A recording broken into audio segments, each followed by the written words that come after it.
Hi hello ನಮಸ್ಕಾರ ಸ್ನೇಹಿತರೆ. ಇಲ್ಲಿ ಇನ್ನೇನು ಸತ್ಯ ಹೇಳಬೇಕು ಅಂತ ಅಂದ್ಕೊಂಡಂತ ಚಾರು ಸತ್ಯ ಹೇಳ್ತಾಳ. ಆ ಕಡೆ ಕೇಕೆಯಿಂದ ಸತ್ಯ ಗೊತ್ತಾಗುತ್ತಾ ಚಾರುಗೆ, ಈ ಕಡೆ ಚಾರುಗೆ ಕೇಕೆ ಬದಲಾಗಿದ್ದಾನೆ ಅನ್ನೋ ವಿಷಯ ಗೊತ್ತಾಗುತ್ತಾ. ಆ ಕಡೆ ರಾಮಾಚಾರಿಗೆ ಪ್ರಜ್ಞೆ ಬಂದೇ ಬಿಡ್ತಾ.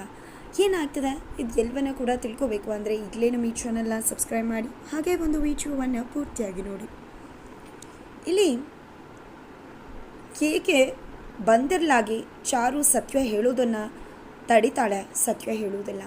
ನಂತರ ಈ ಕಡೆ ಕೇಕೆ ಅಮ್ಮಂಗೆ ನೀವು ಕಳ್ಕೊಂಡಿರೋ ಮಗ ಸಿಗ್ತಾನೆ, ಕೋಟಿ ದೇವತೆಗಳು ಸುಳ್ಳು ಮಾಡಬಹುದು, ಆದರೆ ನಿಮ್ಮ ಮನೇಲಿರೋ ದೇವತೆ ಖಂಡಿತ ನಿಮ್ಮ ಮಗನ ಕಣ್ಮುಂದೆ ತಂದು ನಿಲ್ಲಿಸ್ತಾರೆ ಅಂತ ಹೇಳಿ ಸಮಾಧಾನ ಮಾಡ್ತಾರೆ.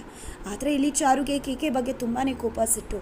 ತನ್ನ ಗಂಡ ಸಾವಿನ ಪರಿಸ್ಥಿತಿಲಿರೋದಕ್ಕೆ ಕಾರಣ ಈ ಕೇಕೆ, ಯಾವುದೇ ಕಾರಣಕ್ಕೂ ಇವನ್ನ ಸುಮ್ಮನೆ ಬಿಡುವ ಮಾತೇ ಇಲ್ಲ ಅಂತ. ಆದರೆ ಇಲ್ಲಿ ವೈಶಾಖಗಂತೂ ರಾಮಾಚಾರ್ಯನ ಕೇಕೆನ ಅನ್ನೋ ಗೊಂದಲ, ಇಲ್ಲಿ ಅವಳ ಗೊಂದಲಕ್ಕೆ ಸರಿಯಾಗಿ ಕೇಕೆ ಆಡೋ ಮಾತುಗಳು ಪೆಟ್ಟು ಕೊಡುತ್ತೆ, ಅವಳ ಗೊಂದಲನ ಜಾಸ್ತಿ ಮಾಡುತ್ತೆ. ಇದು ಜಸ್ಟ್ ಟ್ರೈಲರ್ ಅಷ್ಟೇ, ಮುಂದೆ ಕತೆ ಇದೆ ಅಂತ ಹೇಳ್ತಾನೆ.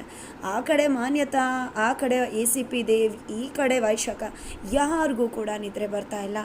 ಈ ಕಡೆ ರಾತ್ರಿ ಕೂಡ ಕೂತಲ್ಲೂ ನಿಂತಲ್ಲೂ ನಡಕ್ತಿದ್ದಾರೆ, ಬೆವರ್ತಿದ್ದಾರೆ, ಕೆಟ್ಟ ಕನಸುಗಳು ಬೀಳ್ತಿವೆ.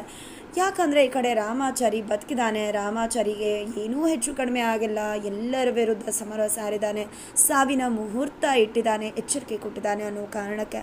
ಈ ಕಡೆ ACP ದೇವಂತೂ ರಾಮಾಚಾರಿ ಎಲ್ಲಿದ್ದಾರೆ ಅನ್ನೋದನ್ನು ಹುಡುಕ್ಸೋಕೆ ಸಿದ್ಧವಾಗಿ ನಿಂತ್ಕೊಂಡ್ಬಿಟ್ಟಿದ್ದಾರೆ.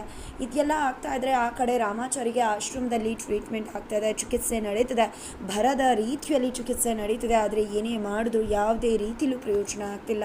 ಇದರಿಂದಾಗಿ ಅಲ್ಲಿ ಚಿಕಿತ್ಸೆ ಕೊಡ್ತಕ್ಕಂಥ ಒಂದು ಹುಡುಗಿ, ಗುರುಗಳೇ ನಮ್ಮ ಆಶ್ರಮಕ್ಕೆ ಎಂದೂ ಕೂಡ ಇಂಥ ಕೇಸ್ ಅಂತೂ ಬಂದೇ ಇರಲಿಲ್ಲ, ಇದು ತುಂಬಾ ಸ್ಪೆಷಲ್ ಕೇಸ್ ಅಂತ ಹೇಳ್ತಿದ್ದಾರೆ. ಹೌದು ಮಗಳ, ಇದು ತುಂಬಾ ಸ್ಪೆಷಲ್, ಇಂಥದ್ದನ್ನು ನಾವು ಎಂದೂ ಕೂಡ ನೋಡಿಲ್ಲ.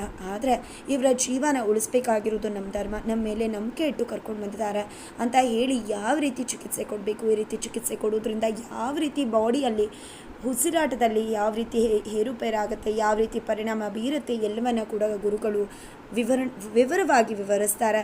ನಂತರ ಈ ಕಡೆ ಪಲ್ಸ್ ರೇಟ್ 30ಕ್ಕೆ ಇನ್ಕ್ರೀಸ್ ಆಗ್ತಾ ಹೋಗಬೇಕು ಅಂತ ಹೇಳ್ತಿದ್ದಾರೆ. ಆದರೆ ಗ್ರಹಚಾರನೂ ಏನೋ ಗೊತ್ತಿಲ್ಲ, ರಾಮಾಚಾರಿಗೆ ಯಾವುದೇ ಟ್ರೀಟ್ಮೆಂಟ್ ಕೂಡ ಫಲಿಸ್ತಿಲ್ಲ, ಚಿಕಿತ್ಸೆ ವಿಫಲವಾಗ್ತದೆ, ಗುರುಗಳಿಗೆ ತಬ್ಬಿಬ್ಬಾಗ್ತಿದ್ದಾರೆ. ಈ ಕಡೆ ಕ್ಷಣಕ್ಕೂ ಉಸಿರಾಟ ಜಾಸ್ತಿ ಆಗಬೇಕೇ ಹೊರತು ಅದು ಕ್ಷಣಕ್ಕೂ ಪಲ್ಸ್ ರೇಟ್ ಕ್ಷೀಣಿಸ್ತಾ ಹೋಗ್ತದೆ. ಇದರಿಂದ ಏನು ಮಾಡಬೇಕು ಅಂತ ಗೊತ್ತಾಗೋದಿಲ್ಲ. ಚಾರು ಅವ್ರಿಗೆ ವಿಷಯ ತಿಳಿಸ್ಬಿಡೋಣ ಅಂತ ಹೇಳಿದ್ರೆ, ಆದರೆ ಬೇಡಮ್ಮ, ಆಕೆ ನಮ್ಮ ಮೇಲೆ ನಂಬಿಕೆ ಇಟ್ಟು ಆ ಮಗಳು ಹೋಗಿದ್ದಾಳೆ, ಆ ನಂಬಿಕೆಗೆ ನಾವು ದ್ರೋಹ ಬಗೆಯೋದು ಬೇಡ, ನಮ್ಮಿಂದ ಎಷ್ಟು ಸಾಧ್ಯ ಆಗುತ್ತೋ ಅಷ್ಟು ಶಕ್ತಿ ಮೀರಿ ಪ್ರಯತ್ನ ಪಡೋಣ ಅಂತ ಹೇಳಿ ಪ್ರಯತ್ನ ಪಡ್ತಿದ್ದಾರೆ. ನಂತರ ದೇವ್ರ ಹತ್ರ ಹೋಗಿ ಗುರುಗಳು, ದೇವ್ರೆ ನಿನ್ನನ್ನೇ ಪೂಜಿಸ್ತಾ ಬಂದಿರತಕ್ಕಂಥ ವ್ಯಕ್ತಿ, ಅವನ ಜೀವಕ್ಕೆ ಜೀವ ಕೊಡು, ಆ ಕಂದಮ್ಮನ್ನು ಉಳಿಸು ದೇವ್ರೆ ಅಂತ ಬೇಡ್ಕೊತಿದ್ದಾರೆ. ಈ ಕಡೆ ರಾಮಾಚಾರಿ ದೇಹ ಯಾವುದೇ ರೀತಿಲೂ ಸ್ಪಂದಿಸ್ತಿಲ್ಲ. ಈ ಕಡೆ ಗುರುಗಳು ದೇವ್ರ ಹತ್ರ ಅಂಗಲಾಚಿ ಬೇಡ್ಕೊತಿದ್ದಾರೆ. ನಂತರ ಈ ಕಡೆ ಚಾರು ಮಲ್ಕೊಂಡಿರ್ಬೇಕಿದ್ರೆ ಕೇಕೆ ಬರ್ತಾನೆ, ಅದಕ್ಕೆ ಮುಂದೆ ಬಂದು ಕೂತು ಮಾತಾಡ್ತಿದ್ದಾನೆ. ನೋಡಿ ಅದಕ್ಕೆ, ನೀವು ತುಂಬಾ ದೇವತೆ, ಅದಕ್ಕೆ ನೀವು ಅಣ್ಣನ ಪ್ರಾಣ ಉಳಿಸೋಕೆ ಎಷ್ಟೆಲ್ಲ ಕಷ್ಟಪಡ್ತಿದ್ದೀರ ಅಂತ ನನಗೆ ಅರ್ಥ ಆಗ್ತದೆ. ಆದರೆ ನನಗೆ ಇದು ನನ್ನ ಮನೆ ಅಂತ ಗೊತ್ತಿರಲಿಲ್ಲ. ಆದರೆ ನನ್ನ ಮನೆ ಅಂತ ಗೊತ್ತಾದಾಗಲೇ ಈ ಮನೆಗೆ ಯಾರ್ಯಾರು ಕೇಡಕ್ಕನ್ನು ಬಯಸಬೇಕು ಅಂತ ಅಂದ್ಕೊಂಡ್ರು ಯಾರನ್ನ ಕೂಡ ಬಿಡೋದಿಲ್ಲ, ಒಬ್ಬೊಬ್ರಿಗೂ ಸರಿಯಾದ ಪಾಠ ಕಲಿಸ್ಕೊಂಡು ಬರ್ತೀನಿ. ನನ್ನ ಸುತ್ತಮುತ್ತ ಯಾರು ಶತ್ರು ಕೂಟಗಳು ರಚನೆ ಆಗಿದಾರೋ ಅವ್ರು ಯಾರನ್ನ ಕೂಡ ಸುಮ್ಮನೆ ಬಿಡೋದಿಲ್ಲ. ಅದಕ್ಕೆ ಈ ಮನೇನ ನಿಮ್ಮನ್ನು ನಾನು ಅಣ್ಣನ ಕಾಪಾಡ್ತೀನಿ ಅಂತ ಹೇಳಿ ಆಶೀರ್ವಾದ ತೊಗೊಂಡು ಹೋಗ್ತಾನೆ. ಆದರೆ ಇಲ್ಲಿ ಚಾರು ಮಲ್ಲಿಗೆ ಇಲ್ಲ, ಕಣ್ಬಿಡ್ತಾಳೆ. ಚಾರು ಎಲ್ಲವನ್ನ ಕೂಡ ಕೇಳಿಸ್ಕೊಂಡಿದ್ದಾಳೆ. ನಂತರ ಈ ಕಡೆ ಬೆಳಗ್ಗೆ ಆಗ್ತಿದ್ದಾಗ ಈ ಕಡೆ ಚಾರು ತನ್ನ ಫ್ರೆಂಡ್ ಮನೆಗೆ ಹೋಗಬೇಕು, 3 ದಿನ ಫಂಕ್ಷನ್ ಇದೆ ಅಂತ ಹೇಳ್ತಾಳೆ. ಈ ಕಡೆ ಜಾನಕಿಯವರು ಕೂಡ ಒಪ್ಪಿಗೆ ಕೊಡ್ತಾರೆ, ಬಟ್ ಅವಳು ಆಶ್ರಮಕ್ಕೆ ಹೋಗಬೇಕಾಗಿರುತ್ತೆ. ಹಾಗಾಗಿ ಈ ರೀತಿ ಅತ್ತೆ ಹತ್ರ ಪರ್ಮಿಷನ್ ತಗೋತಾರೆ. ನಂತರ ಈ ಕಡೆ ವೈಶಾಖ ಅಂತೂ ಏನಿದು ತಿರ್ಕೊಂಡು ಬರೋಕ್ಕೆ ಹೋಗ್ತಿದೆಯಾ ಮಜಾ ಮಾಡೋಕ್ಕೆ ಅಂತಂದರೆ, ಈ ಕಡೆ ಕೇಕೆ ನೀವು ಹೋಗಿ ಬನ್ನಿ ಚಾರು ಮೇಡಮ್ ಅಂತ ಪರ್ಮಿಷನ್ ಕೊಡ್ತಾರೆ. ಈ ಕಡೆ ಚಾರುಗೆ ಅರ್ಥ ಆಗಿದೆ, ಕೇಕೆ ಬದಲಾಗಿದ್ದಾನೆ, ಅವನು ಕೃಷ್ಣನಾಗಿ ಬದಲಾಗಿದ್ದಾನೆ, ಒಳ್ಳೆ ಮನುಷ್ಯ ಆಗಿದ್ದಾನೆ, ಅವನು ಕೆಟ್ಟವನಲ್ಲ ಅನ್ನೋ ಸತ್ಯ ಅವಳಿಗೆ ಅರಿವಾಗಿದೆ. ಜೊತೆಗೆ ಇಲ್ಲಿ ಅವಳ ಆತಂಕ ಜಾಸ್ತಿ ಇದೆ. ದೇವ್ರ ಮುಂದೆ ಕೂತ್ಕೊಂಡು ತನ್ನ ಗಂಡ ಹುಷಾರಾಗಬೇಕು ಅಂತ ದೇವರಲ್ಲಿ ಪ್ರಾರ್ಥನೆ ಮಾಡ್ತಾಳೆ.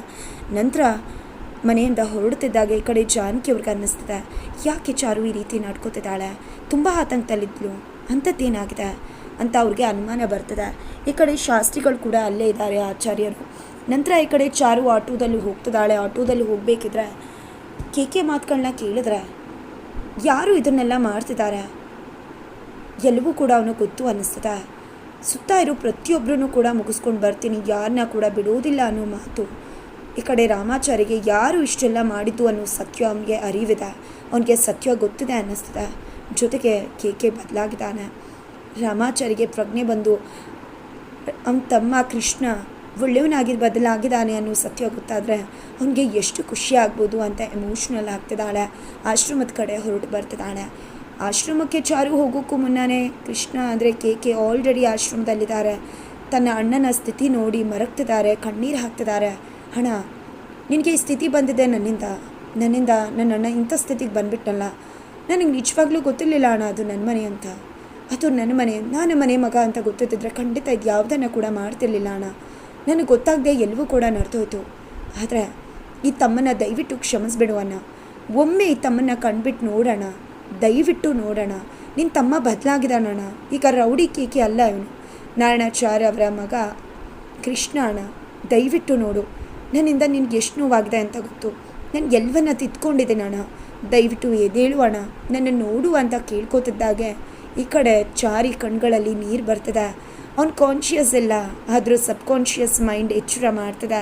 ಈ ಕಡೆ ತಮ್ಮನ ಪ್ರೀತಿ ಅವನ ಮನಸ್ಸನ್ನು ಕದಲುತ್ತದೆ, ಎಚ್ಚರಿಸ್ತದೆ. ಕ್ಷೀಣಿಸಿದ ಉಸಿರು ಹೆಚ್ಚಾಗ್ತದೆ.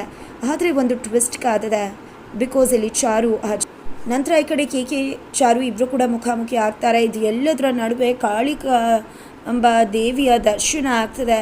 ಈ ಒಂದು ದೊಡ್ಡ ಮೈದಾನದಲ್ಲಿ ದೇವರು, ಅಲ್ಲಿ ಮಂತ್ರವಾದಿ ಎಲ್ಲವೂ ಕೂಡ ಇದೆ. ಯಾಕೆ ಏನು ಅನ್ನೋದು ತಿಳ್ಕೊಬೇಕು ಅಂದರೆ ಮುಂದಿನ ವೀಡಿಯೋಗೋಸ್ಕರ ವೇಟ್ ಮಾಡೋದನ್ನು ಮರಿಬೇಡಿ.